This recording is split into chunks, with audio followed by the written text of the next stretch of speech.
Maharashtra bulletin, आपला महाराष्ट्र, आपली बातमी। नाशिकच्या देवळा नगरीत गुरुवारी स्वरांचा एक आगळावेगळा उत्सव रंगणार आहे। मुंबईच्या अंध अपंग प्रगती सोसायटीतर्फे केवळ अंध कलाकारांचा समावेश असलेला एक विशेष मेडली ऑर्केस्ट्रा आयोजित करण्यात आलाय। कलेच्या माध्यमातून सामाजिक बांधिलकी जपणाऱ्या या उपक्रमाकडे संपूर्ण जिल्ह्याचे लक्ष लागले। देवळा येथील दुर्गा माता मंदिराच्या डॉक्टर दौलतराव आहेर सभागृहात गुरुवारी 26 फेब्रुवारीला सायंकाळी 7 वाजता या संगीत सोहळ्याचे आयोजन करण्यात आले। मुंबई येथील अंध अपंग प्रगती सोसायटी ट्रस्टच्या वतीने हा कार्यक्रम सादर होणार असून यातील सर्व गायक आणि वादक हे पूर्णतः अंध असल्याची माहिती संस्थेचे सचिव तात्या पानपाटील आणि रावसाहेब कांबळे यांनी दिली आहे। नमस्कार, मी तात्या पानपाटील।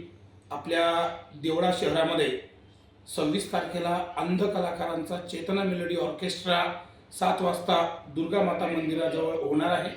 तरी या आगळ्या वेगळ्या कार्यक्रमासाठी सर्व देवळावासियांनी उपस्थित राहून या दिव्यांग कलाकारांना मदत करावी अशी मी आपल्या सर्वांकडून अपेक्षा व्यक्त करतो।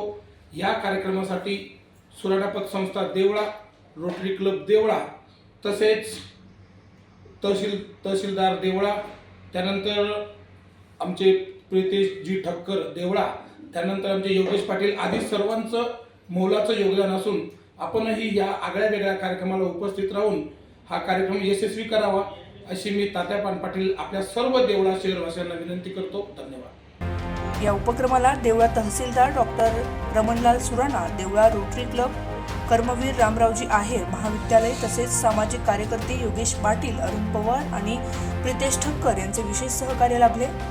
महाराष्ट्र बुलेटिनसाठी सोमनाथ जगताप, देवळा। महाराष्ट्र बुलेटिन, आपला महाराष्ट्र, आपली बातमी।